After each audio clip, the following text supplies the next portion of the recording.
हरे कृष्णा। आप सभी का आपके अपने YouTube चैनल किटकट स्टोरीज पर हार्दिक स्वागत है। भगवान श्री हरि की कृपा सदा आप सभी पर बनी रहे। स्कंद पुराण के अनुसार सावन मास के कृष्ण पक्ष की एकादशी यानी कामिका एकादशी का व्रत सभी प्रकार के पापों का नाश करने वाला है।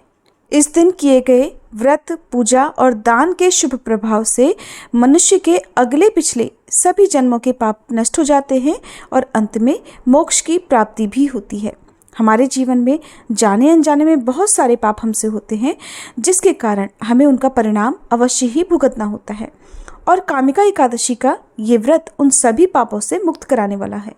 लेकिन भगवान विष्णु के सामने दोबारा ऐसी गलती ना दोहराने का संकल्प लेने पर ही इसका फल प्राप्त होता है, तभी इस प्रकार के पाप नष्ट होते हैं।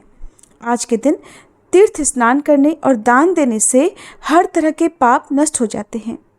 आज के इस वीडियो में आप जानेंगे कामिका एकादशी की तिथि और शुभ मुहूर्त के साथ ही पूजा विधि के बारे में। सावन महीने में एकादशी का आना एक विशेष संयोग होता है। जो सावन महीने में भगवान नारायण का पूजन करते हैं, उनसे देवता, गंधर्व और सूर्य आदि सभी देव पूजित हो जाते हैं। साल 2023 में 13 जुलाई गुरुवार के दिन सावन मास के कृष्ण पक्ष की कामिका एकादशी है और एकादशी का उपवास भी इसी दिन रखा जाएगा। एक दिन पहले यानी बुधवार को दशमी तिथि के नियमों का पालन किया जाएगा। एकादशी तिथि प्रारंभ होगी 12 जुलाई बुधवार की शाम 6 बजे से और 13 जुलाई गुरुवार की शाम 6:25 पर एकादशी तिथि समाप्त हो जाएगी। द्वादशी तिथि प्रारंभ होगी 13 जुलाई गुरुवार की शाम 6:26 से और समाप्त होगी 14 जुलाई शुक्रवार की शाम 7:17 पर। द्वादशी तिथि जब भी प्रारंभ होती है तो उसी के साथ ही हरिवासर का समय भी प्रारंभ हो जाता है और हरिवासर का समय द्वादशी तिथि का पहला 1/4 पहर माना जाता है। हरिवासर के समय कभी भी एकादशी का उपवास नहीं खोला जाता है।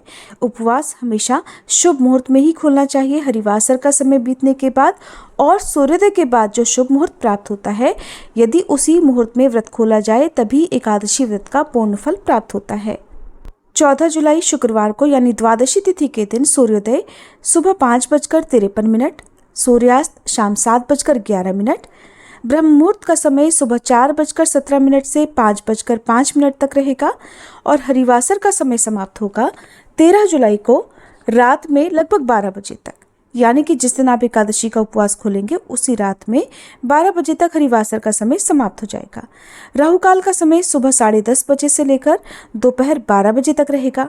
अब जानिए कि एकादशी का उपवास कब और किस शुभ मुहूर्त में खोला जाएगा।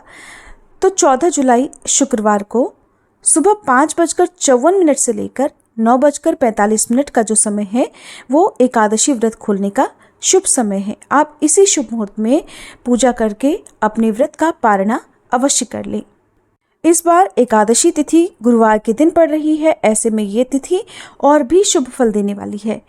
इस दिन भगवान विष्णु के साथ ही माँ लक्ष्मी जी का पूजन और केले के वृक्ष का पूजन करने से सभी मनोरथों की प्राप्ति हो जाती है।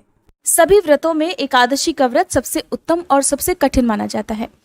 एकादशी के दिन भगवान विष्णु की पीले फल, पीले फूलों से पूजा की जाती है। उससे पहले दशमी तिथि को भी कुछ नियमों का पालन करना चाहिए। दशमी तिथि को किया गया भोजन शुद्ध हो, सात्विक हो, लहसुन प्याज का या मांसाहार का सेवन भूले से भी नहीं करना है। दशमी तिथि को बैगन का या मसूर की दाल का सेवन नहीं किया जाता है। दशमी तिथि को सूर्यास्त के बाद अन्न बिल्कुल भी ग्रहण नहीं करना चाहिए। सूर्यास्त से पहले पहले आप भोजन कर सकते हैं, उसके बाद आप केवल फल, दूध, चाय वगैरह ले सकते हैं। और दशमी तिथि को ही तुलसी दल भी तोड़कर रख लिए जाते हैं, क्योंकि अगले दिन किसी भी तरह की फूल पत्ती तोड़ना और खासकर तुलसी दल तोड़ना पाप माना जाता है। तो जिन लोगों को भी एकादशी का व्रत रखना होगा वो एकादशी की सुबह को जल्दी उठकर स्नान आदि से निवृत्त होकर साफ स्वच्छ वस्त्र धारण करके व्रत का संकल्प लेंगे, क्योंकि व्रत का संकल्प जरूर लेना चाहिए। संकल्प लेते हुए आप अपने हाथ में जल या पुष्प रखें और इस प्रकार भगवान से प्रार्थना करें कि हे श्री हरि, आज मैं सावन मास के कृष्ण पक्ष की कामिका एकादशी का व्रत पूर्ण श्रद्धा और भक्ति भाव से रखने जा रही हूँ। इस व्रत को रखने में मुझे कोई कष्ट, कोई बाधा ना आए और अगर इस व्रत को रखते समय मुझसे कोई भी गलती हुई हो तो आप मुझे उसके लिए क्षमा कीजिएगा। मेरी जो भी कामना है, मुझे पूर्ण विश्वास है कि हे श्री हरि, आप मेरी कामना को अवश्य पूर्ण करेंगे। और फिर संकल्पित जल या पुष्प को भगवान के चरणों में आप अर्पित कर दीजिए। सूर्य देवता को जल अर्पित करें, अपने पितरों के नाम से भी जल अर्पित करें और उसके बाद भगवान विष्णु की और माँ लक्ष्मी जी की पूजा करें। सबसे पहले गणेश भगवान की पूजा करें। आज के दिन भगवान शंकर और माँ पार्वती की पूजा भी आपको करनी चाहिए। भगवान श्री हरि को चंदन का तिलक लगाएं, माँ लक्ष्मी जी को लाल सिंदूर अर्पित करें। भूल से भी भगवान श्री हरि को अक्षत का आपको प्रयोग नहीं करना है, उन्हें अक्षत अर्पित नहीं करना है। पीले फल, पीले फूल, जो भी आपको फल मिल जाए उन्हें आप भगवान को भोग में अर्पित करें। पंचामृत, दूध, दही, घी, शक्कर भी आप भगवान को अर्पित कर सकते हैं। फिर मंत्रों का जाप करते हुए, जैसे कि ओम नमो भगवते वासुदेवाय, श्रीमन नारायण नारायण हरि हरि, इन मंत्रों का आप जाप करते हुए भगवान को सभी पूजन सामग्री अर्पित करें। व्रत की कथा पढ़ें, सुने, भोग लगाएं। भोग में आप एकादशी के दिन भी तुलसी दल जरूर अर्पित करें और द्वादशी तिथि के दिन भी, क्योंकि बिना तुलसी दल के श्रीहरि कोई भी भोग स्वीकार नहीं करते हैं। और आपको जो पूजा करनी है वो अलग से एक चौकी पर साफ पीला वस्त्र बिछाकर उस पर ही भगवान श्री हरि की मूर्ति या तस्वीर की स्थापना करके करनी है, जो कि मैं आपको अपनी हर वीडियो में बताती हूँ। क्योंकि एकादशी की पूजा बहुत ही खास होती है, इसलिए आपको अपने घर के मंदिर में जिस तरह आप डेली पूजा करते हैं उस तरह से नहीं करनी है। आपकी कोई विशेष मनोकामना है तो आप एकादशी के दिन घी का या तिल के तेल का अखंड दीपक भी जला सकते हैं, जो कि द्वादशी तिथि की सुबह तक आपको जलाना है। उसके बाद आप उसमें घी या तेल डालना बंद कर दीजिए और अपने आप ही उसे शांत होने दीजिएगा।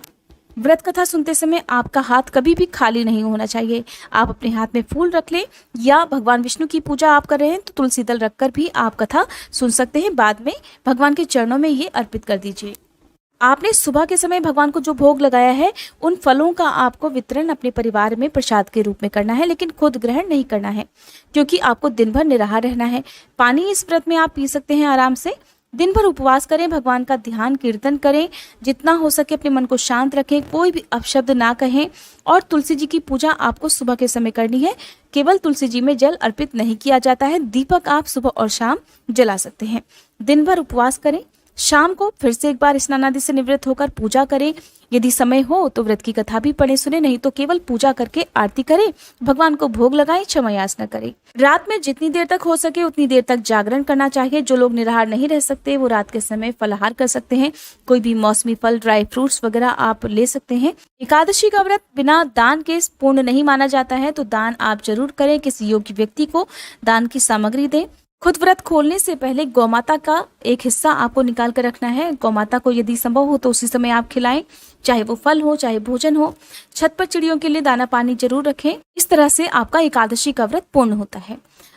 अगर महिलाओं को या कन्याओं को व्रत के दिन पीरियड्स हो जाए तो ऐसे में आपको पूजन सामग्री को छूना नहीं है, लेकिन व्रत भी नहीं तोड़ना है बीच में। आप मानसिक पूजा किसी भी व्रत में कर सकती हैं, चाहे वो एकादशी का व्रत हो, चाहे वो सावन सोमवार का व्रत हो। आप खुद से पूजा ना करवाकर घर के किसी सदस्य से अपने नाम की पूजा करवा सकते हैं, अपने नाम से किसी और से दान करवा सकते हैं। अगर ऐसा भी संभव ना हो तो आप मोबाइल के जरिए व्रत की कथा पढ़कर, सुनकर, आरती करके, मानसिक रूप से मंत्रों का जाप करके आप भगवान की पूजा करके अपना व्रत रख सकते हैं। आज कामिका एकादशी के दिन सुनी जाने वाली व्रत कथा भी हमारे चैनल पर आप सुन सकते हैं। इसके अलावा सावन के महीने में हमारे चैनल पर सावन मास महात्म्य और शिव महापुराण की कथाएं भी सुनाई जा रही हैं। अगर आपको ये कथाएं सुनना पसंद हो तो आप हमारे चैनल पर इन कथाओं को भी जरूर सुनिएगा। ये वीडियो अच्छी लगी हो तो वीडियो को लाइक करना मत भूलिएगा।